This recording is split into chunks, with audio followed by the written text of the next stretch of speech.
Welcome to Recruitment Rehab, the podcast for your recruitment confessions. Yes, we'll talk about what makes a great recruiter, a great recruitment business, and the secrets behind the success of our various guests. But we're also here to unpack why the industry has such a stellar reputation. You know, like being ranked just above traffic wardens and just below estate agents in the public's hearts. Each episode, we're going to be joined by guests from across the recruitment spectrum to share war stories, confess their past sins, and even maybe admit to being the reason that someone was sworn off recruiters forever.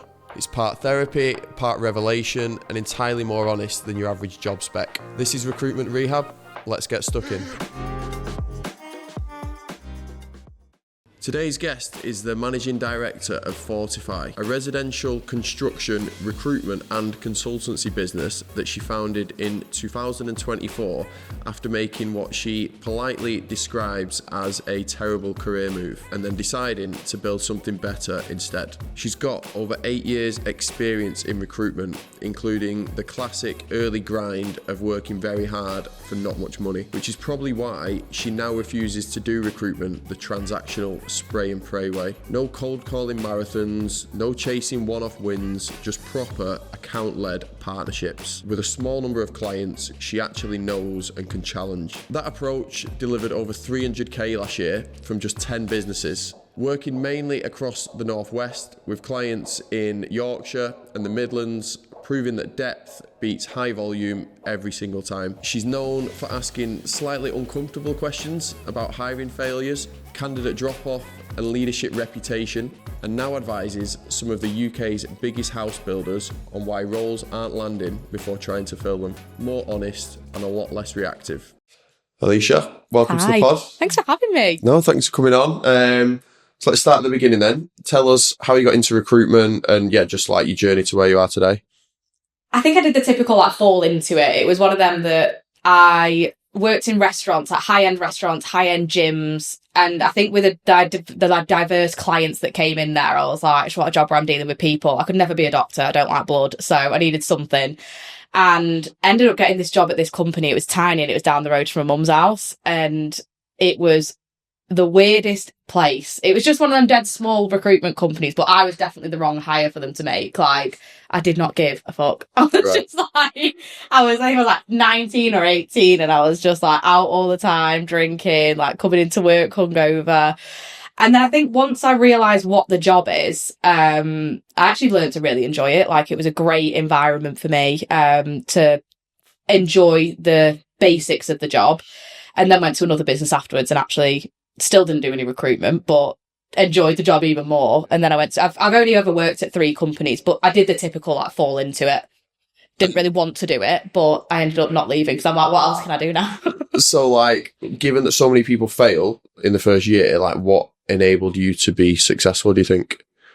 I wouldn't say what I did was succeed, though. I didn't make any money for 3 years. You've obviously succeeded at this point. So how's that happen? I think because the first 3 years of my recruitment career, I literally didn't make a penny. Like, I worked in a business and God help them, like they kept me on for a while, but I was in front of, my biggest thing was meeting people. I loved face-to-face meetings. So I spent most of my time out on site with directors in front of people, meeting people, building a network, but getting paid for it, but not making them any money, which is bizarre to think I even got away with that. But it worked. And then I went to my 3rd recruitment company, and that's when everything that I'd learned over the years fell into place. And I'd like skyrocketed and then did really, really well and earned loads of money. And then, yeah. So looking back, like when you say in your first year or so, you didn't make much money at all, like what do you do differently now to what you did then? Like what's kind of changed? So I didn't make a penny. Like, I went to these businesses and was just like, didn't make it. I look back and I'm like, why did I not make any? I didn't know how money and recruitment came together, and like the meeting people side of it. I didn't know how to monetize the relationships that I had. And then eventually, I think now looking at it, I knew so many people and they liked me, but they never respected me because I never really positioned myself in the market as like an expert. I was everyone's mate, but they would never ring me for recruitment, even though they knew I did recruitment. But I'd rock up with my biscuits like, hiya guys, like, and they were like, oh, here she is. Like, they loved my company, but they didn't really see me as a trusted recruitment person. They just saw me as Allicia, who just was a great time and everyone had a laugh at me, which is true. But I think now I've definitely changed my position on that. And I do a lot more than recruitment, and I've got great relationships with senior leaders, and I can influence conversations more. And that's when you get the ability to earn money from those relationships. Yeah, so just going with a bit of a purpose versus just meeting people for the sake of it. And I do think that's probably one bit of it that people don't realise now. Is like, there's so many people doing recruitment. How do you stand out? And I think that it's having the purpose. But also, I think it's hard because when you're getting into it, you want everyone to like you. And you're like, I just want everyone to like me and like want to work with me. But the thing is, you're there to do a job. So initially, you have to bring the purpose before they can like you. And the purpose brings the like. Whereas I was like, I just want everyone to like me. Yeah. I don't give a fuck what they think I do. Yeah. So I just want loads of mates. And I mean, I was 18, 19. So that was a time when I was very, you know, I didn't have therapy. I didn't have, you know, the relationships that I've got now, and I didn't value myself that much. And I think that my childhood and the need to be liked was very much correlated. So yeah, I wasn't necessarily in it to earn money. I was in it to make as many friends as possible, which I did. And in that now, later down the line, I did end up making a shitload of money, which was nice. Yeah, probably could have made more early on if you had a bit more of a purpose. I literally say this all the time. If I'd have had the first few years of my recruitment career slashed and like just started at the business where I started making money, I could not even tell you where I'd be right now. But I mean, it's learning, isn't it? It's everything's a lesson, and you've just got to take it. Definitely. And if you could, you know, you said you got in, 18, 19, which is young. Looking back now, if you could give that 18, 19-year-old Allicia a bit of advice, what would it be? Stop going out. Yeah. Stop going into work hungover. I think I wasn't around people that were earning a lot of money.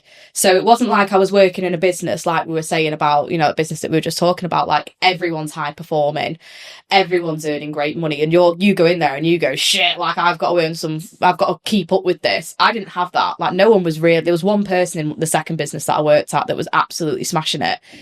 The rest of them, they were just like cruisers. And I think that when I did get into a high performing environment where everyone was earning money, everyone was doing really well, that was when I was like, shit, like the potential to earn money here is massive. But because I hadn't been exposed to that, I never knew that was the case. And I think when you're working in recruitment businesses, you're based on commission, aren't you, really? And the commission schemes weren't that good. And it was like, well, I'm going to do a shitload of work here and I'm not really going to get that much back. Yeah. Whereas I went to a business where commission was a priority, team was a priority, earning money, everyone was doing it. And I was like, I want to be a part of this. And I had good training and I had good structure, and that's when I really flourished, which was important to me. So what would you say a high performing environment looks like then?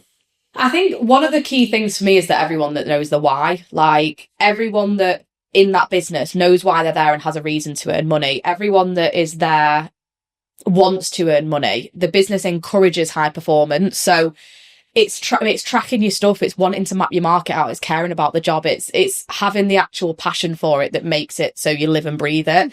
Yes, there is a fine line between a recruitment cult and a good recruitment, high performing recruitment business. But I do think that when I was in an environment where everyone was making money and we had so much fun, and it was recruitment in its prime. Like I was at the right age. And I do think that as you get older, though, you kind of grow out of wanting that environment of like going out every weekend. Like we were like, right, you've got to earn your Friday. Like, you know, you've got to go out and drink and have fun. And I do think that that's when you grow out of that, you want to be in an environment where everyone is truly high performing. Like they've got kids and families and they want to buy houses and everything like that. Whereas like I was in an environment where it was like, we just want to have fun. Yeah. I think those kind of environments, like to start off your recruitment career, they're critical. Yeah, 100%. You have to. That's what recruitment is about. Like if anyone out there, go to a fun recruitment business. Yeah. Like it's so good because that teaches you what recruitment can be when you're at a young age, and like you do enjoy it. And the fact is, because you're so happy, you do more, like you work harder because you're like, I want to be top of the leaderboard. Like I have a critical people pleasing thing where like it gives me anxiety not people pleasing, and I wanted to be my boss's favorite. Like I just wanted to be the best. I wanted him to be like, you are amazing. And I think that did stem a lot of growth for me. And I was like, I want to be at the top of everything. I want to be amazing. But as I've grown up and I've got older and I've grown out of that, it's like now I just want to be successful for myself and building a life around what I think success is, because it isn't necessarily always financial. Yeah, I think if you start in that high performance, and not just high performance, but quite intense, like we work hard, but we play hard. Ring. Yeah, it's fucking mental. Like it's never going to get harder than that. And then it gives you an appreciation of like what can be achieved, but then as you mature a little bit, you can then make more of an educated decision on, well, what sort of environment do I want moving forward? Do I want to stay in that? I think those high environments where you are like phone times, KPIs, leads, tracking, like all that is great because it's putting the groundwork. I didn't realise this, and this is where I, essentially that's why I didn't make any money, but I didn't track anything. I didn't really drive any KPIs, and KPIs are super important. Like, I think you need to reference something to be like, I've had a good week here, and otherwise, when does it end? Like, oh, I've sent 50 CVs, what a shit week. It's like, actually, like, come on, like, you've got to be happy with something. And I do think that when I was in that environment, I thrived in it, and that's where I did all my groundwork. Now I get WhatsApps coming, can you fill this job? Yeah, no. Like, I don't have to do any BD. I don't do any cold calls. I never cold call. And I think that's led me now to be like a lot of work coming in, but when I do an out call, it's not cold. It's like I know them or I know someone that knows them. So I think that all that groundwork that I did then has led me to be where I am now, which I'm super grateful for. And I'll never go back to working for a recruitment agency, but well, touch fucking wood. Yeah, famous last words. Yeah. Clip that. Shit. But I really did enjoy it, and I loved it, and it was such a good time for me. We just spoke about a couple of those kind of environments. I won't name names, but like, where do you stand on that? Like, because to give some context, I saw a post yesterday talking about how, how's 250k a year successful, or seen as successful these days. Like, I work with businesses where people are doing that in a month, blah, blah, blah. And where do you stand on those kind of environments versus a company that's maybe a little bit more laid back and 200k is a good year, for example? I'm a little bit split on this because, say, for example, last year on my own, my business did like 310, right? Which is really, really good. Like, I hired a team, that didn't work out, did it on my own. And I've had years where I've done 220, I've had years where I've done nothing. I think that the environment depends on what the person that you're working for's goals are. If you are a business where you want to exit and be a fucking millionaire and you're just like, yeah, world domination, then yeah, you are going to do million. Because if people are doing American businesses, their fees are a lot bigger. Like, my average fee is like $9,500. That's like a midway point. And then some are 5, some are 17. Like, it just depends. But if I was doing America, I'd probably be surpassing $500,000. If I'd probably do $1 million a year. I know what I can do ability wise, but I do think that it depends who you're working with and what your goals are. Like, I have worked with people that all they want to do is 200 grand because it's a comfortable life for them. They're not really wanting that sort of, I want world domination, I want to be the best at what I do, but that doesn't mean everyone else does. So I respect these businesses that have these really high performing cultures, because if one person's billing £1 million, they're all billing £1 million. Like, they are amazing, and it's wild to think what goes on in those four walls. But I also do really respect companies that are just happy having a really comfortable life on what they're doing. Like, it isn't for everyone. High performance mindset and high performance businesses are not for everyone, because you have to run your life in such a rigid way. You've got to watch what you eat, watch what you consume. And it's not just the recruitment job, it's your life outside recruitment. If you're getting blasted every weekend and like, oh, I'm hungover, like, and as an adult, your hangovers like 3 to 5 days now, aren't they? So you've written off a week anyway. But if you want to be really, really high performing, then you've got to be doing more. You've got to be an expert. You've got to position yourself in a way, but you've also, confidence will get you into 100% of the rooms that you think you can't get into. And a lot of people don't have that confidence, and they stick to what they know, and they do 150 grand, 200 grand, and that's fine. Like, you can live a nice life off that. But me personally, like, that's not my vibe, but Yeah, no, I think I agree with what you said about, success is relative, isn't it? So it's just about, it depends what success means to you. And that's where your why is important, because you're like, well, my version of success is like, I love handbags, I love cars, I love watches, I love shoes. Like, I'm materialistic AF, I want a good holiday. Some people's version of success is like having a really great Christmas for the kids, or going on a really nice family holiday, which is expensive now. Like, life is expensive. But, you have a gorgeous house and you've got these things. But what I think's good isn't what other people, like, I've met people and they're like, you're so materialistic. And I'm like, yeah, I know. But like, it's not your life and it's not your problem. But I do think it is totally relative. Like, it's different. It's defining what your why is, and then what success is to you, what your why is, and then working towards that, and then being content with it and being grateful. Like, yes, you could always bill more, you could always work harder, work Saturdays, like Trevor alluded to, like work longer hours. I work every single Saturday. Yeah. And like, I don't expect anyone in my team to work Saturdays. They do, because they love being with me. But I don't expect, like, no one will love my business more than I love it, which is a fact. But I worked Saturdays when I worked in an agency because I just loved the job and I was obsessed with being the best. And, you know, every Saturday I'd record these little videos on a Friday. So I'd stay there on Friday night, record these videos, edit them all weekend, and then they'd be my content for the week. So I would do that every Saturday. And I mean, it's totally abnormal, really, because I was like looking at everyone else, like, why is everyone else like enjoying themselves, like having fun, like, whereas I was very much like, I'm happy to do that. And yes, me and Trevor have had discussions about me working Saturdays, and he's like, I don't want you to work every Saturday, but if you need to and you can, then do it. And I'm like, but I enjoyed my business so much that that is my life. And sounds a bit boring, but I do love it. Yeah. Yeah, no, I like that. I want to move on then to kind of setting up your own business. So, yeah. When did you know you wanted to run your own business? So it's a bit of a weird one for me because I had a real idea of what my life was going to look like from when I left my previous company where I did really, really well. I went and joined a business that I was friends with the person, number one mistake, and went to go and move to America with this person. I went into that business totally open-minded about what I was going into, expecting it to similarly be like the business that I'd just come from. It was totally different. Like, I realised that, like, they didn't care about the staff, they weren't high-performing, they were just very much, like, it was a very toxic environment for me, and I thought, if these fucking idiots can do it, oh my God, I can do it. What was toxic about it? It was just the way they were, like, speaking to the staff, the way they treated the staff. You were just seen as, like, a commodity of, like, well, they bring a bit of money in. Like, there wasn't that love and care for the culture. I remember we had a conversation when I joined, because I made it very, very apparent, like, this was not normal. And they were like, you know, let's all sit down, have a conversation. I said, when I come in, I'm a 10. When I walk through that door, I'm a 2. And someone that brings my vibe down so heavily, like, I am such a vibe checker. I love the vibes. I'm here for them. That really affected me in and out of work. And I would go home and I'd cry because I was like, what the fuck have I done here? Like, I moved to America with them, thought of moving with that business gave me the most ruthless anxiety. I thought, I can't be stuck in a country where I don't know anyone. And with these.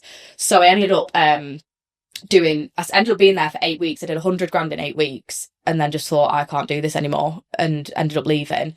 And my first thing was that I can't risk going to another recruitment company and having the same experience, because I'd come from not a bitter end from my other company, but a few things happened when I left there. Then I went to this company that I fucking hate. Then I was like, am I the problem? Like, am I the drama? And I realised like, I'm actually not. Like, I'd become a person that I didn't recognise. Then I set the business up because I didn't really want to. I thought, they can do it, I'll be able to do it. Set the business up, invested a lot in my personal development, which has now then resulted in me being able to build a really nice business that I'm really proud to have. And I think a lot of people that knew me when I worked at these companies said have met me now and they're like, you're so different. Like, you have just changed so much. Because I think when you're not in those environments that feel toxic, you do have a little bit of like, you morph into those environments sometimes, don't you? And you become the toxic one. And I think when I came out of those environments and I was like, shit, like, I don't want to be like that. Like, I don't want to be that. But I did change a lot and I didn't like the person I was becoming. And then when I went to this other company where I hated it, they were so on the toxic scale. I was like, oh my God, like, that's the route that I will go down if I don't do something about it. Yeah. And then then I set the business up. So you mentioned there about investing in your personal development. Like, what does that look like? So I've got a business coach, a therapist, a PT. I'm a great cook anyway, so I'd never need a chef. But yeah, I'm just very, very big on my personal life and making sure that's steady and making sure that I am coming in every day, whether it's on my own or with a team, the best I ever can. Like, I think it's really, really important when you are building a business and building something that you don't lose your head. Like, there's so many things that can throw you off, and it's little things. Like, I was talking to the girl that works with me now, and we're moving offices, I'm moving house, she's just started, we're moving to a new CRM, and I'm like, she's like, this is stressing me out, and I'm like, this is nothing, like, this is fine. And I'm so level-headed about it. And then I've had this conversation with her being like, these are things that, like, if we write a list, it'll be sorted in 5 minutes. And she's like, oh yeah, no, you're right. Whereas my head falls off with other things. It's like cash flow, like tax, VAT, and I'm like, like, I'm not a fucking accountant. Like, my accountant is the best, so he's really, really helped me. But I've started to really pick up skills that I never knew that I had. Like, I'm not great with numbers. I'm just a personality hire. You know what I mean? I'm one of them people that's like, yeah, I just want to be like, have a good time with everyone. VAT is not fun. So VAT is not sexy. It's not like a good. So I think these things that I'm learning about, like, I have to educate myself in therapy with my business coach, with my accountant, with my PT to ensure that I can build a really good, sustainable lifestyle to run a great business. How soon did you start working with an advisor, and how important is that to your business? I'm going to plug him now, Trevor. You are amazing. So I started working with Trevor, I'm sure it was about 6 months ago now. So I'd had the business for about a year and a bit, and I was just like, oh, this was uncomfortable. So actually, it was a little bit longer than that, to be honest, because I'd hired a couple of people that had gone terribly. I wasn't ready to hire, but I thought it'd look good if I had an office and hired. I was like, yeah, I'm a business. No, like, I wasn't a business. I was a 27-year-old girl who did not know how. I still had a lot of personal problems where I couldn't speak up for myself, and I was very, very anxious, and I wasn't able to communicate, like, this is a boundary and this is what I want you to do. Like, I just felt like, because they were older than me, I wasn't able to do that. And Trevor was I brought Trevor on at that moment when I knew things were going wrong, but he made a comment and said, you should have brought me in before it went wrong. And I was like, yeah, well, hindsight's a great thing. But I wish I had brought him on sooner, because I think I didn't want the businesses that invest in those companies and take the business. I didn't want that. I wanted just someone that would nudge me along a little bit. And he has been that for me. But every time my head falls off, he's my first phone call, and it's like, I'm saying to him, like, this has happened. He's like, yeah, it's like, not, there's nothing that person hasn't seen when you bring an advisor in. So you are able to do so much more, because nothing's like unfixable. Like, he's like, it's fine, we'll start again. Like, we'll go again. And he's like, you're good at making money. That's what you need. Yeah, you'll always be able. You've got that, you're fine. Yeah, exactly. I just want to pause the episode for a moment to talk about one of our sponsors, Isotope Capital. If you have over 4 years recruitment experience and are passionate about running a recruitment agency and not just another desk for another employer, then Isotope is for you. They exist to help experienced recruiters build strong, sustainable recruitment agencies without having to figure out everything the hard way. Their focus is around successfully launching your recruitment agency and then helping you become a better recruitment agency business owner in the years to come. They provide the infrastructure that most founders simply don't have on day one. Accounting, legal, compliance, HR, marketing, procurement access, website support, ongoing business advisory, all wrapped around real-world experience from people who've built and scaled recruitment businesses before. Isotope have supported agencies across all markets, both focused on the UK recruitment market and further afield. They're all about helping you make better decisions, avoid costly mistakes, and helping you build a successful recruitment business, whatever that looks like to you. You keep ownership, you build the brand, they provide the foundations, guidance and support to help you scale the business properly. Check out the link in the description for more information. What about therapy? What does that look like? So I have a therapist that I see every week. She's a behavioural cognitive therapist, and I have had spiritual therapists. I've had NHS therapists. Like, I've been in therapy probably since I was about, I want to say 14. And then I've had it on and off for quite a while. I'm just a very, like, troubled overthinker, worrier. Like, I've riddled with anxiety around things that have never happened. And I think when I set the business up, it was quite hard for me, because it was like, my self-doubt and imposter syndrome is just off the charts. But I was still very much like, no, I need to do this. And, you know, I did have good support outside of the professional environment, but it was like, shit, upset. What if it doesn't work? What if no one wants to speak to me? What if my clients don't want to do it? And you think about all these things, and you eventually just talk yourself out of it, and you're just like, oh, I can't be arsed anymore. So the first few months of, like, 6 months of setting the business up, I made like a bit of money. I think I did 70 grand in that year, but it wasn't amazing. It wasn't like what I was used to. But I think the main thing of it was like, I'm very, very worried about what people think of me, and I'm very worried about what does this look like to someone else. And now I'm just not like that. I think that's probably one thing that I've had to really get over. But the therapies, behavioural cognitive therapy, is what has happened in your childhood and your younger years and shaped your habits now.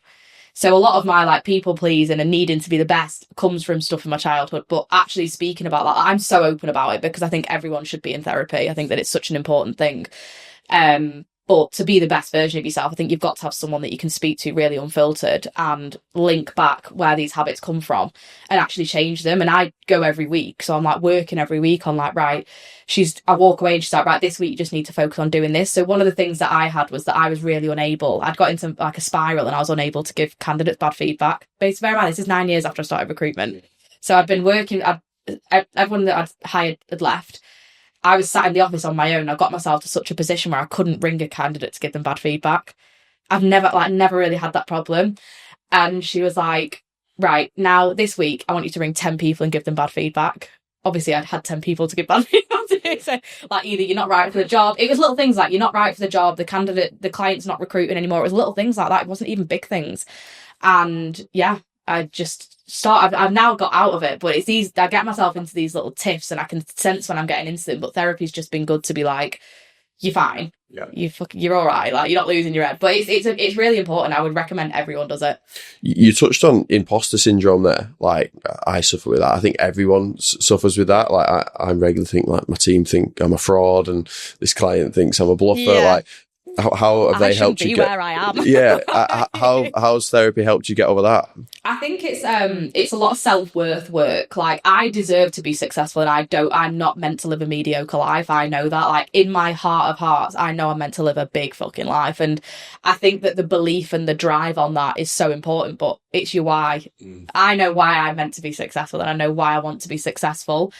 I do think as you grow a team, it's so much harder because you're trying to validate yourself to these people. But I was talking to the girl that just started working for me and she was like, what was the change for you? And I was like, it's when you believe that like anyone's stupid not to work with you. Like, why would you not work with me? Like, I'm the best at it's that confidence, but you've kind of got to be a little bit delusional for it to work. Yeah. And I think the imposter syndrome goes when I'm so delusional that I'm like, I am the best. And like, I will put it out there, like, I am the best at what I do. People might not agree with that, but I don't really care. Like, that's what gets me through the day and gets me up in the morning. That's all that really matters. It's actually believing it though. Like, you can say it out loud as much as you want, but if you don't believe it, people will see through it, won't they? I did that little work where like you sit in front of the mirror and you're like, I am amazing. I am great. And I was like, you feel like such a dick doing it, but like day 30, you're like, I am amazing. Like, I am great. And I think that there's so many things now that's like, everyone recommends you do these things and you're like, oh, shut up. Like, this, I look like an absolute idiot. But I do think therapy is really, as a founder, it's really important because if you hire people and you're not personally with it, you're going to just fuck them up and you'll fuck the situation up. But I think it is super important that if you are looking to set your own business up or you're looking to recruit, like, make sure you've got a good support system around you, whether it is therapist, whether it is a business coach, whether it is your ex-boss who's a good mentor, whoever it is, like, make sure you've got someone that you can actually sound these things off because they're the experts, not you. Yeah, that's great advice. Just going back to setting up on your own then, like, what's been the biggest eye-opener since doing it? Oh my God. Well, every day. I think the biggest eye-opener has been that, like, it isn't as simple as just having a laptop and a phone, which is what I thought it was. I was like, yeah, I'll be fine. Like, you've got branding, you've got a website, you've got position in the market, you've got other offerings. But I think I never wanted to just be a recruitment company. I do a lot of consultancy stuff. So with my clients, I do recruitment, exec recruitment, and I do reputational stuff, and I charge for all of this stuff. Having the freedom to be able to be like, yeah, I'm going to do this and I'm going to charge for it. Like, I see things and I'm like, money. I see there's opportunity. Like, if you're ringing a client and they say, oh, what's going on in the market? You're like, oh, this business is doing this. Like, oh, who's doing that? You can charge for that. Like, that's insight that they need and that they want, which is what I've started doing. You know, I've started pricing things up where if they want to know what people are saying about the business, I charge for it because I make it into a big proposal document. You can present it at a board. And it's insight that they don't have access to because they're not in the market every day speaking to people, having really honest conversations like I am. So that's really interesting because I've not come across much of that. And obviously I do rec to rec. I've trademarked it. Yeah. So, because some people would argue, like, you know, you partner with these clients, they're paying you decent money to find them people and consulting and offering them insight into the market is just part of our job. I think a lot of people will operate like that. Like, how do you package that up and sell it? So basically, I do some businesses that if they're not recruiting or they're struggling to recruit, I will always suggest reputational stuff. It's not like dead expensive. It's expensive, but it's not like dead expensive. But it's basically an opportunity for me to go out into the market, get a general consensus of what people are saying about the business and find out why people have left, why they're struggling to hire, what people say about the company behind the back. These are things that I think businesses don't necessarily take attention of, because I think they think, like, oh, I'm not arsed, like, they don't work here, it's not our problem. But if you want to be a great business in the market and you're thinking, why aren't people coming to us? I can find that out for you. I put it into a big document where I put everyone's feedback. 95% of people would work here. These people think that the business does this. Like, how many people would you speak to kind of collate that 50 data? to 100. So it takes me like a couple of weeks to put together. It depends what level you want it at. If you want it at board level and other directors, obviously that takes a bit longer. It's more expensive. But I'm putting a price on the relationships that I've built. Like, I don't think that's a bad thing to do, personally. I think that if you've spent 9-10 years in the market building some really great senior relationships and you're able to pick the phone up to them and say, let me just ask you like a couple of questions about this company, like, what do you know? Not many people have those people's numbers in their phone. Not many people are able to have those conversations, and not many, like, I do roundtable events. I invite all the MDs to roundtable events. We get absolutely leathered and have a great time. Like, it's just different things that you can offer. But I think that a lot of people don't charge for things that, yeah, they give it for free, but they give it like, oh yeah, like, this person said your business was great. Yeah. Right. How many people, if you went out to market and spoke to 100 people, what percentage of people would say that they'd want to work here? 5, 10, 20, 40? Like, if it's low, why the hell is it low? And it's really delving into that and breaking that up. But I mean, mine's priced around, like, the biggest one's $6,500. Like, that's the biggest package. Which I don't think's too bad. That's great. It's one recruitment fee, essentially, for some. You're monetising the experience you built. Like, there is more to this job than just putting bums on seats and getting paid for it, right? Well, we have really great relationships with, like, HR people. So our reputational stuff really works well with them. So I would never say to, like, a construction director in my market, do you want a reputation analysis? They'd be like, why the fuck would I want that? Like, they're not bothered. Whereas HR really, really want that information because it's stuff that they can't get. Because they're stuck between lines of, like, we've not got the time, we've not got the resource, we've not got the numbers, the people, we've only got people that have either interviewed here or worked here, and they're either going to have positive or negative experiences, whereas we're talking to people that have never worked at those businesses. Like, what have you heard? Like, it's not gossip either, it's factual information. But yeah, it's great. I love it. Yeah, no, that's really interesting. Just to round out, like, kind of setting up your own business, what advice would you give to someone that's considering taking the leap and going on their own? Don't do it.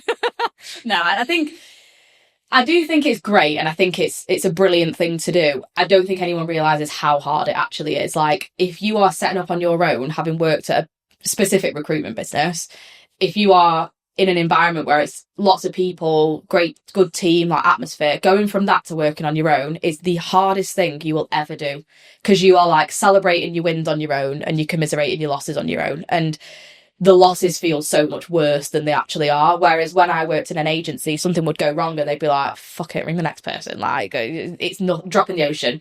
Whereas when it is your own thing, you're like, oh my God, they said they didn't want the job. Oh my God, business is going under. Like, you are just, it's so, everything's just so amped up, and then the wins are so much better. But I do think that if you are setting up, like, have that first year on your own. It is hard, but it's worth it. Once you've got a good runway of money in the bank, like, I didn't hire anyone again until I had 100 grand in the bank. Right. I was so, like, I hired my first 2 hires with 4 grand in the bank. Really? Like, I just winged it, and I was like, I'll make more money because I know what I can do. I was like, I'll make the money. Anyway, I did.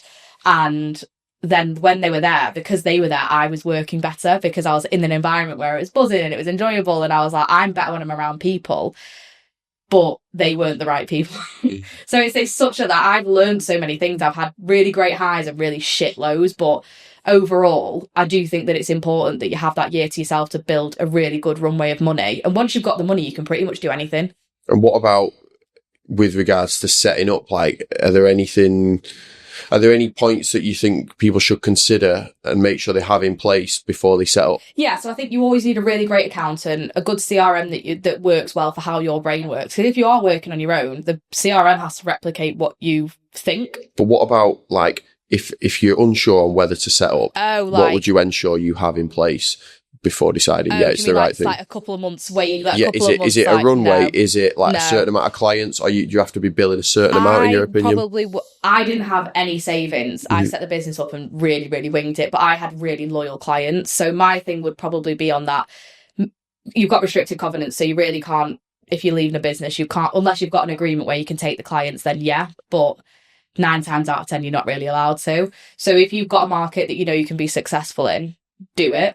I would probably say another thing would be if you have got a restricted covenant, then you're gonna have to have the runway. I had none of that.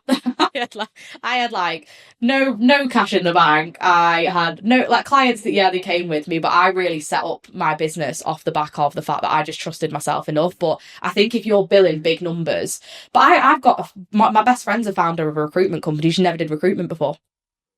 Like, that makes sense. Like, she's just a sales girl. Like, she knows sales out the back of her hand. And I think if you've got confidence is the biggest thing, that you need to be sat there like, above all, I will be successful. Yep. But if you are a little bit more adverse to risk, unlike me, make sure you have money in the bank and make sure you've got clients and all those things. But I just winged it every single second of it, which was the worst thing to do because it took me longer to get where I've got. But yeah, it was definitely a wing it job. But I think that shows that if you've got like ultimate confidence in your ability, then it can work. You might not necessarily need the runway. I think confidence is like the big thing for me though, because I've got into like 99% of the rooms that I've got into because I've just not blagged it, but I'm confident in what I do, and I'm like, well, like, you wouldn't want me here, like, why? Like, you know, it's that type of unwavering confidence where I'm like, I know exactly what I can do, but yeah, it has an expiry date sometimes when things get tough, but you know, it's maintaining that. Yeah. Fair. You mentioned that you made a couple hires, not quite worked out. Like, can you just tell us about that, like what you've learned from it and kind of what your approach is to management as well? So I've never been a management person. Like, I am so bad at it. I did it when I was at my old business, hated it. Then I went to this other company for a couple of months and loved it because the people were great. When I set the business up, I thought success meant having a business with people and hires, and hired 2 people who had never done recruitment whilst also trying to build a business and bring on as much business as possible. Didn't have the time or the patience to train them, essentially. Like, they were great, like, people, but just not great for where I wanted the business to be. And I thought, like, oh, it's fine, like, they'll get it because I think I got it. And I think I don't actually I don't realise how hard it is to do recruitment because it's easy for us, isn't it? We've done it for so long. We're like, what? You're just talking to people, whereas they're like, but saying what?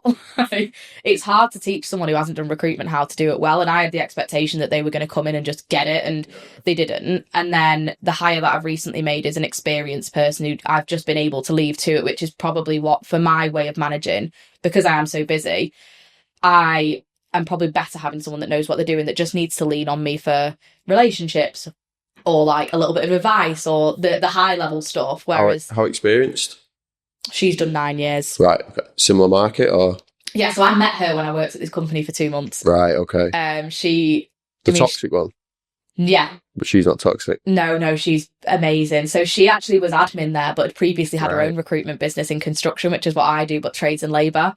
We just became really, really great friends after that. Kept up with her when she was at her other business that she moved to and did recruit. But she always says that I got her back into recruitment because when I was at this company, I was always talking about clients and I was talking about construction. She was like, oh, I've got a love for it again. Like, we would just be sat there for hours just yapping away.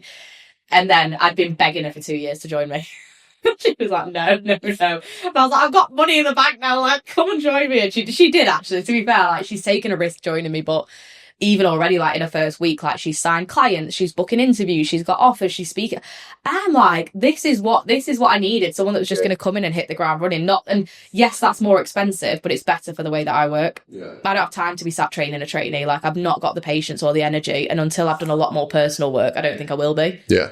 What about then if you hire someone experienced, but they're underperforming? Like, what's your kind of approach to just managing people and managing performance? I've done a lot of work with Trevor on this, and that was one of the things for me that I couldn't really manage that. So I think that because I've done the work with him now to be like, right, when someone joins the business, there's a clear expectation of what I expect from you. Targets are set out, KPIs are like, you know what you have to do every day, you know what you have to do every week.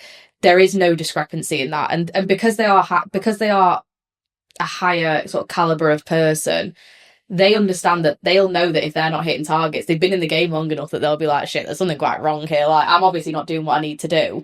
And that's when I can come in and help. And it's like, well, what is it that you're struggling with? But I think that for me, like, I've hired someone who's very, very similar to me and thrives off the environment. They're passionate, like, they love like, she is very like me, which could essentially be a recipe for disaster, but I don't think it will be. Yeah. I think you made a great point about setting expectation, as long as everyone knows, like, what is expected of them. Yeah, it's not a free ride, I'm not charity. Yeah. Like, I'm, you know, as much as and I was doing that. Like, I had people in the business that when I'd hired the wrong people, they were sat there for 6 months not making any money. But then if I brought a client on and they found a candidate off something that I directed them to, I was still giving them full commission. I was still doing all the things that, because I was like, I want you to do well and I want to encourage you, but it encouraged lazy behaviour and it encouraged bad sort of vibes in the sense of that, like, when they left, I'd got roles in that they'd filled and then they reported me to ACAS because I didn't pay commission when they left. And I was like, but I've given you basically a free fucking ride for 8 months. Like, what are you doing? So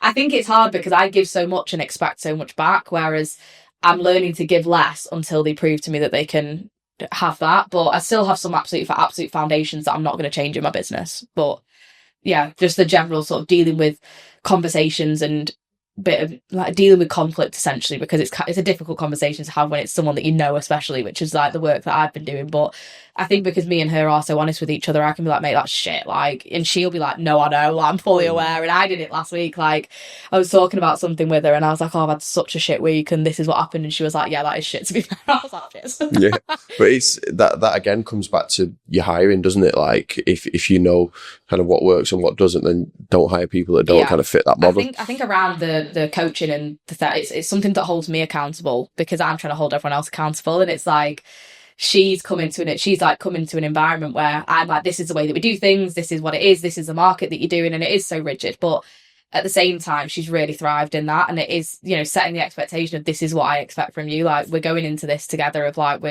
we aren't the best of the best, there's going to be issues, but being like, it isn't perfect, but as long as like you do what you need to do and I do what I need to do, this will be the result. It's like a mathematical equation, isn't it? When you know what the result is, you're like, yeah, I'll be fine. Yeah, that's a nice way of looking at it. Before we get back to the episode, let's talk about one of the most boring aspects of recruitment: formatting CVs. You get a great candidate, the CV lands in your inbox, it's a PDF, 2 columns, text boxes everywhere, headshots that won't move. And then when you try and change one line, suddenly nothing lines up anymore. So you spend another 15-20 minutes fighting a Word document just to try and make it look presentable. Time that would be far better spent speaking to candidates and clients. That's why we like Odro. Assist CV automates your CV formatting process in one click. You may already know Odro for their video products, Capture, that allows you to get more responses in less time, or Vision, their video interviewing suite designed to streamline the hiring process. The reason Odro works so well is because it integrates with multiple CRMs, and you only actually pay for the products that you need, meaning you can choose the products that you actually want and plug them straight in to the way that you already work. Simple. So if you're looking to save time, automate admin tasks, and just focus on what really matters, which is placing candidates, then I'd recommend having a look into what Odro is up to. I actually used to work at Odro myself as well, for anyone who doesn't know that, so I can't speak highly enough about the guys there and the way that they operate. You can find out more about them on the link in the description, and if you mention the Recruitment Rehab podcast, they'll be sure to look after you. Let's get back to the episode. So on the way in this morning, I was listening to your podcast with Allicia. Shout out Allicia. I believe she's a fan. And one of the things you said was, I'm a proper nosy bastard. So yeah, tell us about that and why that works. I mean, the thing is, there's nothing that I don't know about people. And I ask those really uncomfortable questions that other people probably wouldn't ask, because they're like, oh, you don't know how it's going to land. I have zero read of the room on that. I will just ask a question and I'll be like, yeah, whatever, like, deal with the consequences. Like, no, I'd rather ask forgiveness than permission.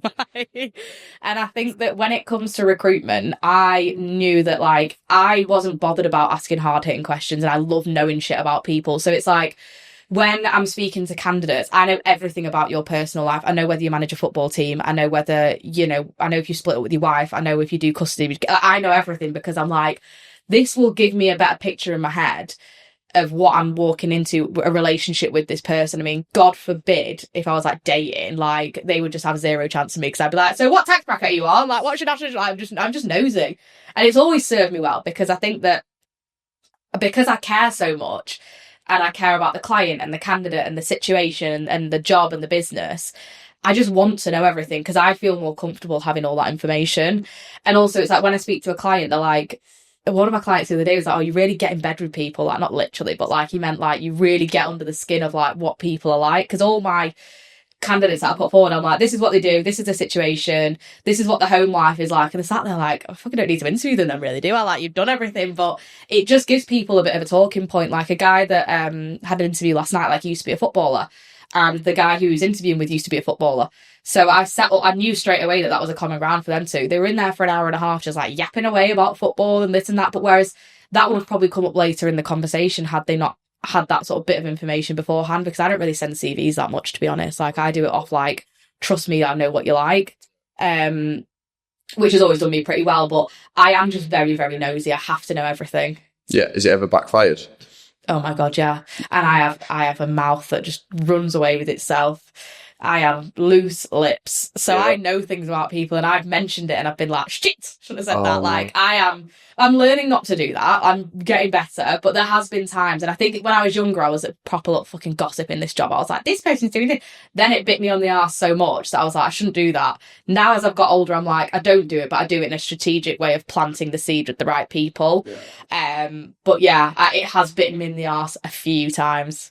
I've been bollocked by my clients for my mouth. Like they're like, "Why have you done that?" And I'm like, "I don't know." And it's hard because I don't do it on purpose and it's not malicious. It kind of just slips out, but it slips out when I'm trying to prove something to someone. So come on, give us an example. What did you get bollocked for? So I had a bit of like information that I knew about a client that I shouldn't have said anything, and I said it to someone to like prove that I knew something. Like it was not a new relationship, but I just wanted to kind of like prove my worth. This was like when I set the business up. And how would you got that information about from the person in from the actual client? Yeah. Right. And then I told someone else that shouldn't have known, and it got back to them that I'd said it.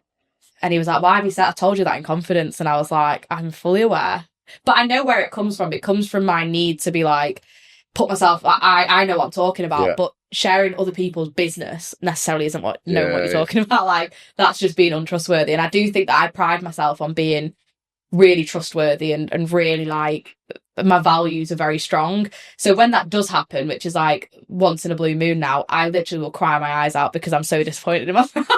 Because I'm like, I don't see it in a way. And sometimes I'm like, I trust people and I'm like, oh, they won't say anything. But you just realise that you can't really do that. And this job, you are, because you've got so much not classified information, like not like MI5, but like, do you know what I mean? It's like such sensitive information about people. Like you have to be so careful about what you say because you know so much, and you've got to watch who you say that to. But it's what you do with that information that's important. Do you use it in a way that like is going to benefit you or benefit them? And we are hubs of information, but it doesn't need to be shared in a bad way. Good way. There's a good way and a bad way of sharing. No, it obviously comes from a good place, doesn't it? Yeah, but I've literally not got a malicious bone in my body. I'd never dig anyone out, but my mouth does sometimes run away with me, and I'm like, shut up. Fair. Another thing you said on the podcast I was listening to was the industry takes itself a little bit too seriously at times. Yeah. What do you mean by that? I think recruitment is so fun. Like we were saying it before, weren't we? About like working in a really fun business. Like when someone's on the phone, they're like, oh, don't ring me again. Fuck off. Which I've had before. Like I've done it long enough. Everyone's like, oh my God, like, I totally forgot. Like, no, like, ring him back and be like, sorry, did the call cut out? Like, just have fun with it. Like, I think, and that similarly goes down to confidence, because if you've got the confidence to, like, not really take anything that personally, like, if someone doesn't want to work with you, so what? Like, someone else does. If you knew you were 100 no's away from a yes, you'd be ringing 100 people and letting 100 people speak to you like shit. You'd be like, yeah, whatever, bye. One more. Like, that's where I think I've got now, is that recruitment is fun. Pushing CVs under people's noses doesn't really need to be made that serious. Like some people really do make it dead, like life or death. We're introducing people, and people buy from people. Like, why aren't we just making it a fun environment? Like I've got my clients, I'm like, morning gorgeous. Like we have a laugh. Like I've got some nicknames for my clients. They've got nicknames for me. We go out on the piss together. We go out for dinner. We go out for lunches. Like after this, I've got a lunch with another client, and it's like, that is fun. But that's where business gets made. Like, your business isn't just sat on the phone hammering it, being like a call agent. Like, get out there, meet people, have fun, go to parties, like, go and enjoy yourself, host events, do what you need to do, but enjoy it, because they will enjoy that version of you more. Yeah, everyone's just. I've said it before. Like, everyone just goes home, puts the pajamas on, watches Netflix. Like, everyone's just out there trying to make a living. Thing. I'm like, they put the pajamas and have the tea like everyone else. Like, it's not that deep, and like everyone's like, well, that's a weird way of looking at it, but it's true. Like, now I know you've got pajamas. Yeah, I love pajamas. But I think that, like, I do believe, like, I've interviewed and worked in enough recruitment companies now. Like, I see it when I walk in, and I'm like, you guys are stiffs. Like, you are really stiff. But they're always the ones that, like, profess the high performing. High performing doesn't mean you have to be a stiff. Like, you can still enjoy it. Like, I'm high performing, but I'm not a stiff. I still enjoy myself. I spend 3 days a week out the office whining and dining people. Like, that's fun. That's enjoyable. That's what the job's about. But they're like, no, do all your Teams meetings and make sure you put the minutes on the system. It's like, oh, kill me now. Why do you think recruitment has a questionable reputation? I think because there's a lot of questionable recruiters. Like, I think there's a lot of people who are very transactional. Like, if you know me, you know the heart of my business is, like, being caring, being myself, being considerate, being honest and truthful, and really holding it at a point where it isn't transactional, it's all about relationships. Whereas I know loads of transactional businesses where it's like money, and you start losing your values when that's your focus. And I think that a lot of recruiters, they've got, you know, reputation for not getting back to people, like putting them in shit jobs and not commute. Like, if I put someone in a shit job by accident, because it's never going to be on purpose, it'll be my life's mission to get that person a better job, because I'm like, I am responsible for you now because I put you in that environment. And it does happen. I'm not perfect. Like, I'm not saying that never happens, but I just think that a lot of people are so focused on the end goal of the money because they work for agencies and they're getting commission, and it's that type of environment that they sell their soul to the devil a little bit, but that then results in candidates feeling like they're just a commodity. And, you know, I've had conversations recently where people have been like, you're the first person I've ever spoke to that's had that much of a deep conversation with me, because they're like, can you do this job? Are you looking? Yeah, send me a CV. Sometimes they don't even send them a CV. They make up a CV themselves and send it. And the client's like, oh, I'll have that CV from someone else. I'm like, they've never spoke to them. Yeah. Like, that's why they get a bad rep, because I think it's so fastest finger first. But when you've got loyal clients and loyal candidates, you don't need to do that. So that's why I've never needed to have that sort of attitude towards a job. And on the flip side of that, then, what do you think is the biggest misconception people have about recruiters or just the recruitment industry? I don't think I can say it out loud. I think that everyone thinks that they're just like, have you ever been on TikTok and been on, like, when people call it, like, I can tell this is a recruitment company? Yeah, like, I don't go on TikTok much, but yeah, I can imagine. I'm like literal brain rot central. Like, I might sit on TikTok for hours. But like, there's someone will be spinning a wheel in an office and they're like, I can tell this is a recruitment company. It's like, come on, like, it's not. This job, you are the most underpaid therapist, you are like an agony aunt, you are dealing with people's feelings, emotions, egos. Like, so what if you want to spin a fucking wheel? Like, let people live. But I think people have this conception that all recruitment companies are like all about drugs and going out parties. Like, no, it's not. Like, there are some of us that just are very much like just cracking on. There are some like that. I'm never going to say there's not, but I think that there's a conception that recruiters are just all like party animals that are just after, like, all there are about is a fucking money, which is a good and a bad thing as well, because there are some that do give you that impression. But yeah, I always go on TikTok and I'm looking at these companies and they're posting this content about their office and everyone's like, I can tell this is a recruitment company, and I'm like, yeah, so can I. But I don't think it's a bad thing. Like, they're like, I remember when I did a podcast with Hisham, and I said something about working from home, like being the devil. And I'm not even joking. I've never been so... A good job. I've got a good, you know, thick skin, because they were like tearing me down in the comments on this TikTok video. Me and Hisham were like on the phone laughing about it. But if I was really insecure, like, I would have been really upset. I've had that. I posted about working from home once, and I just said, like, software engineers, like, working from the mum's bedroom. Sat in the mum's bedroom. Yeah, like you don't understand, like, what it's like. I'm like, no, that's why you are the way you are, and I am in society. It's a minefield, that. But I had, like, someone was like, oh, she's a barrel of laughs. No, would never want to work with her. What a slag. Like, and I was like, Hannah's not working from home, mate. You was like, let's make it. But people are so. I don't post anything on TikTok to do with my business, because I think that just welcomes negative energy and evil eye into my life. But if you are one of those companies that do put a lot of, like, you have to have a thick skin. And if you've got strong opinions like me, like I put strong stuff on LinkedIn and I still get berated on there. So that's enough for me. I can handle that. Yeah. It's the TikTok trolls that I'm just like, that is too much of a minefield for me. I need a bit more therapy before I commit to that one. we post on TikTok, but I don't even look at it. Comments off. Yeah, I can't imagine we get that many. To be fair, you can't get that many comments of like 10 views. But yeah, I don't look at the comments. I think I'm a TikTok influencer. Like, if anyone goes on my TikTok, they think that I have like thousands of followers. Like, hi guys, like, but it's all personal. It's my personal life. It's not work stuff. But yeah, it is a minefield, TikTok. I want to move on to like women in recruitment. So how have you found being my favourite subject, a female in what is such a male dominated industry? Especially mine's construction, isn't it? It's hard because I've got a little bit of a warped view on this. I love being a woman in construction recruitment. I will utilise my assets as much as I physically need to. That's another thing you said. You said you love being wolf whistled. Oh my God, I love it. I am like not feminist at all. Like, if I'm out somewhere else, like my clients pay for me. Like, if I'm going out with a client, I very rarely pay. Right. They're like, no, we want to pay for you. And I'm like, I'm never going to argue that. I believe in that. I'm not a bad looking girl. I'm not sitting there like I'm not Megan Fox or anything, but you know, I have great relationships with my clients. They love me. When I was 18, like a lot of them would flirt with me. I was young, naive, whatever, and I'd flirt back, and I thought that was the way to go. Grew up, realised that wasn't, because that's why I was never respected. I thought that because everyone was my mate and they were like, oh, she comes on with her tits out and like, you know, loves life, like that was what people wanted to see. But I think as I've got older, I know that yes, I am. Like, some people say some stuff and I love it. Like, I love it when clients are like, morning, beautiful. I'm like, morning. Like, it just sets my day up right. But I've got such great relationships with the clients that I work with because I fuck off the creepy ones and I keep the ones that like I have great relationships with. But I think being a woman, there's a fine line between being a woman in recruitment that's respected and a woman in the recruitment that's like seen as like, you know, tits and eyelashes, which I always say that because that's what a lot of them are. They go on site like, do you want any lads? Like, you know, like they don't. And I think that when you are doing, and this is my view, it's not anyone else's view. Like, I think that there's a lot of people now, like I hear about people doing other things in recruitment and I'm like, I could never get to that level, like ever. But also when you're competing against that, it's like, where's the... What other things...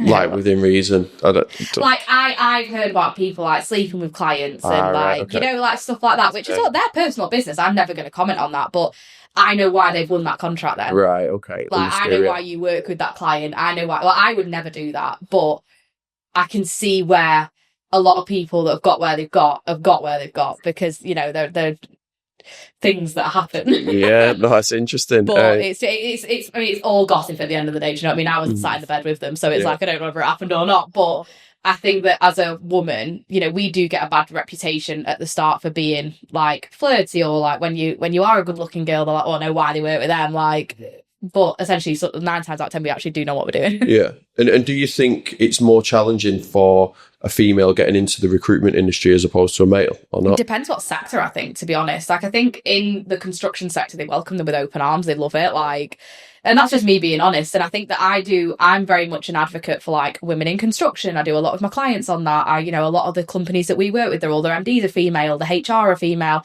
I love women. I think there's a natural misconception in our market that if you've got like a female gatekeeper, she's a bitch. I love the women. Like, we just have the best time. We have the best laugh. We're like slagging off our boyfriends, like that shit. Like, we have those relationships, but it takes a while to get there.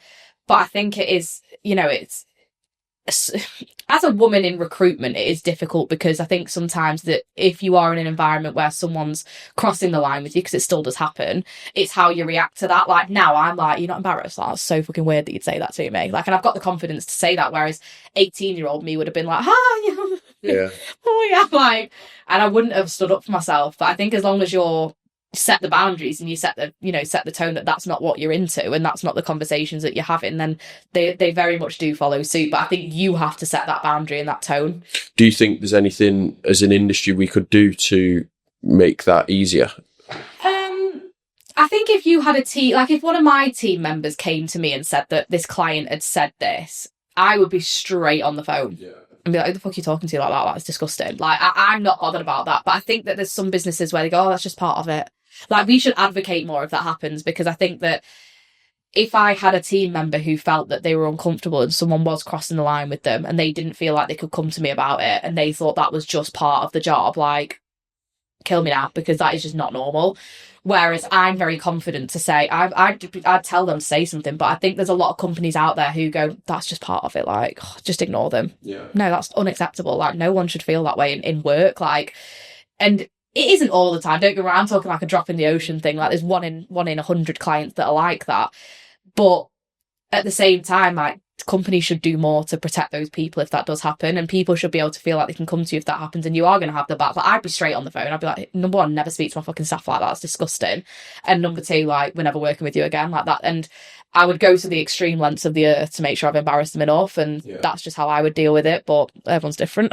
Yeah, no, I agree though, like with your overriding point, like, it just shouldn't be normalised. No, and that's recruitment. No, but it's not like that's like, yes, there are. I flirt with some of my clients in a harmless way that we have a laugh. Like, you know, it's that type of environment. Like I said, they bring me like, "Hi, gorgeous." It's like, it's funny. I'll never cross the line with them. Yeah. And if they try and cross the line with me, I'm so like, absolutely not. Yeah. And that person will then be put in time out for a bit. They'll get ignored. They won't, like, I'll then put them in a phase where they'll know they've fucked up, and then they'll never do it again. It's happened before and it'll happen again, but it's understanding what your boundaries are and how you don't let them be crossed. Yeah, no, I think that's good advice. So I want to quickly move on to a few maybe slightly less contentious topics, but topics that topics that get people chatting on LinkedIn. So you kind of touched on it, but what are your thoughts on remote working versus hybrid working versus in the office? I hate it. If I hired someone, I want to work from home this many days a week, like, you wouldn't be getting a job with me. So what if you scale your business? What would your policy be on it? Well, on a Thursday morning, we have like a home admin day, which is where you do all your washing, all your, like, you still work, like, your laptop's on, people ring you, answer, empty your dishwasher, do whatever you need to, get your food shop delivered, whatever. Because I found that when I worked in a recruitment business on the weekends, my weekends consumed of cleaning, cooking, looking after things like, and nail appointments, hair appointments, whatever. I want people to come into the business and understand that, like, that I'm not running it like a tight ship where you have, like, you earn the right to have that flexibility where you have a Thursday morning. I'm not going to have set working from home days ever. Like, I would want people to enjoy the culture of the office enough where they're like, oh my God, I really missed being in the office when I was at home yesterday. So then they just never work from home. But if people need certain things, like, yeah, obviously I'm not going to be like, no, you can't. But I think there comes a point where, like, when I worked at my previous business that I did really well, I earned the right to be, like, Trevor's always like, earn the right, but it's true. Earn the right to have that flexibility. If you're billing 350 grand and you want to work from home 2 days a week, but you're billing, fine. That's a conversation that we can have. But if you're doing fuck all and expecting to, like, sit on your arse at home, scratching in your underpants, absolutely not. Like, what do you... And that's what I did wrong when I made my hire last year, was I let people have ample flexibility and they weren't billing anything. Then they'd sit at home and I'd be like, what are you doing? Like, what did you do? Oh, I had a bad day yesterday. Like, this happened. I'm like, but you were at home, like, you didn't even... I looked on your calls, you didn't make any. Like, people think it's like a day off. Some people, it works. For me, absolutely not. And I will stand by that, all you TikTok trolls. Like, stand by that. I hate it and I will never like it. And I don't like it myself. Fine. What about... To be so passionate about working from home. I love that. Chill out. What about things like flexible hours, unlimited holidays, little perks like that? Yeah, I do unlimited holidays. Like, I mean, I go to America for like 2 months of the year, like, dish off, like, bye. Like, I don't think that... Listen, give people the perks, they'll never take them all. Really. Unless, like, I worked at my other company, I had unlimited holidays. I went to America for like a month and had holidays and still build the money that I build. I think it is very much like, I'm at a good point where I've got the flexibility to be able to make decisions I can change things as and when they happen. I'm not in a point where I've got 15 people and I'm like, right, this is the way. And I'll probably hire people that are equally as fluid as me that will allow, like, that will be similar. Like, we are... I don't want anyone to ever ask me for a day off. That is the most disgusting concept in the world. You just tell me that you're not going to be it. I don't need to know why. I don't need to know what you're doing, as long as you're not interviewing anywhere. Just like, I don't need someone to ask me to have the day off. Just tell me I'm having this day off. I'm not going to be here. Fine. Because I think the moment that you have to ask for permission, like, that's when it feels a little bit icky to me. I'm like, oh, like, no, like, go on a holiday with your family, enjoy it. You earn great money. Like, I really want a business where people feel like they run their own business in my business. They earn great money. They've got a great culture. They can come into the office. They have to come into the office because they're not allowed to work from home. But they are able to have hair appointments, nail appointments on their Thursday morning. And like, that will always be a thing that I will do regardless of who joins the business. Thursday morning's going to be like your day. Get all your shit done then. Then you don't really need to do anything else on the other days. What would your take on that be if somebody books 2 weeks in America if they're, 50% to target? No, that probably wouldn't happen. That's the thing though. That's where it's like, don't take the piss because I give you the things that, I give you good things that you can do. Obviously that would be a conversation to say, I've got 2 weeks in America and be like, right, well, where you're at now and where you're going to be before you go needs to be a completely different place. Otherwise you're not like, when you get back, it'll be a funny conversation that we're going to have. It'll be a long day, that one. AI, what are your thoughts on the impact of it in the recruitment industry, how it's being used? Are you using it yourself? So I love ChatGPT. I am literally a ChatGPT addict. That Boris Johnson meme, literally, have you seen it? No. I'm going to have, that's why that just comes from ChatGPT. He's like, it's fucking hilarious. So I have just transferred over to an AI CRM, which has like, essentially like a ChatGPT thing in it. And like AI is the profiles of the candidates, comes up with, it takes a lot of the legwork out of it for me. That's fine. That's the extent that I will use it. I'm not an AI genius. I'm not like I'm not a laptop person. Like I'm such a phone girl. Like I'm just like, yeah, whatever. If I don't ever email people if I need something, I'll just ring them. So when it comes to CRMs and AI and shit like that, I am so uncultured where I'm just like, what do I do with these things? It's alien to me as long as it sends emails. And I just signed one that's like, it does like campaigns, it does AI summaries, it does like format your CVs for you. And I'm like, oh my God, this is going to be amazing. But like, yeah, we have to set it up. And I'm like, how do you expect me to do that? Like, I don't know how to send an email.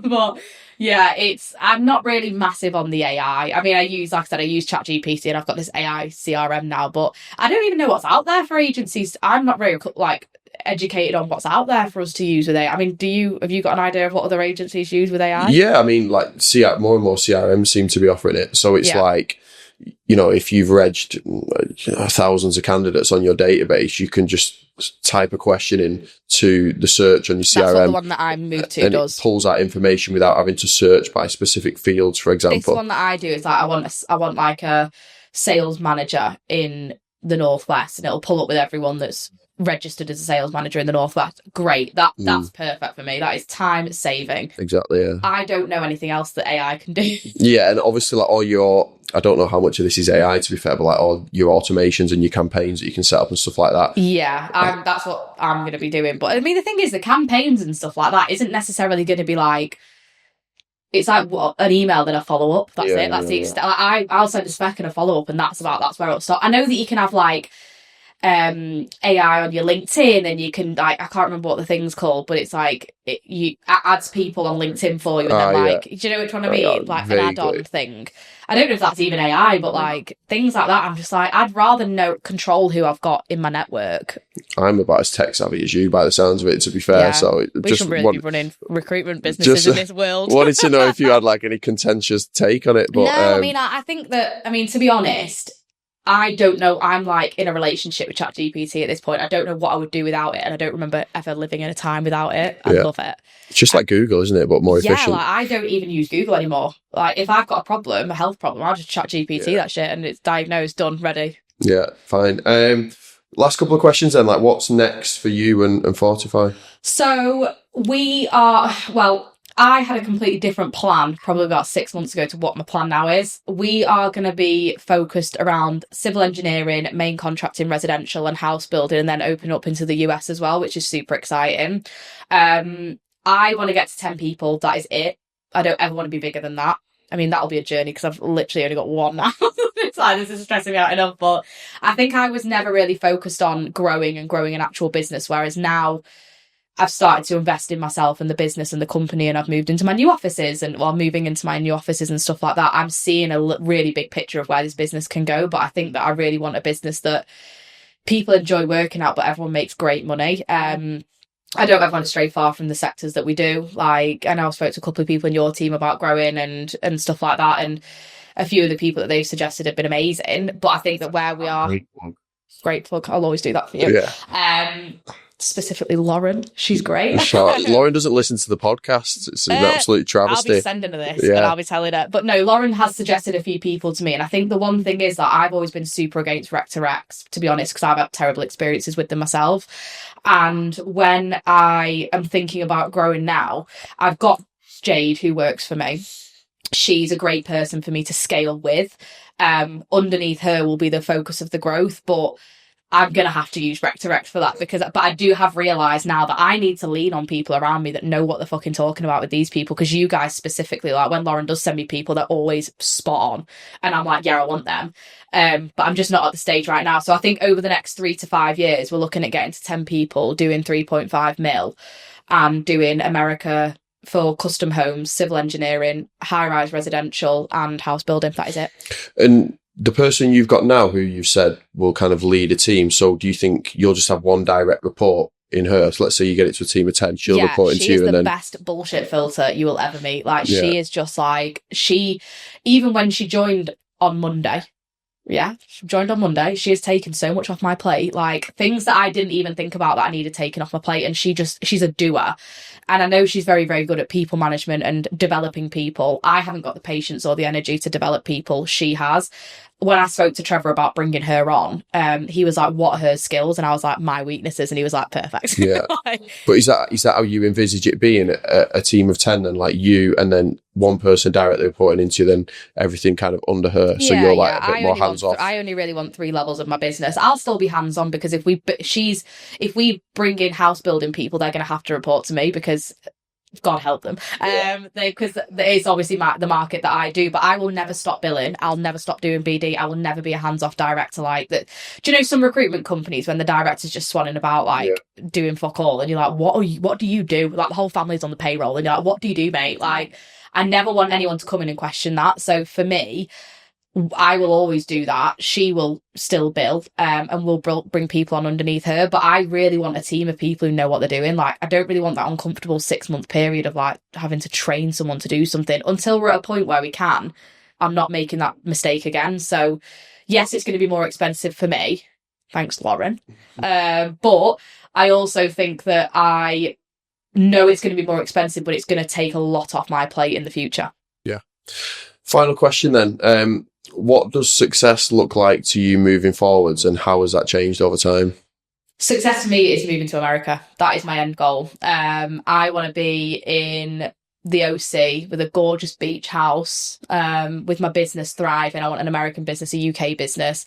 I think that I just want to be happy. Like, I know what my happiness is, and I think that for me, it's less so about the money. Yeah, I'm going to make shitloads of money. Like, trust me. Like, I know it's going to happen, and I am going to be a millionaire.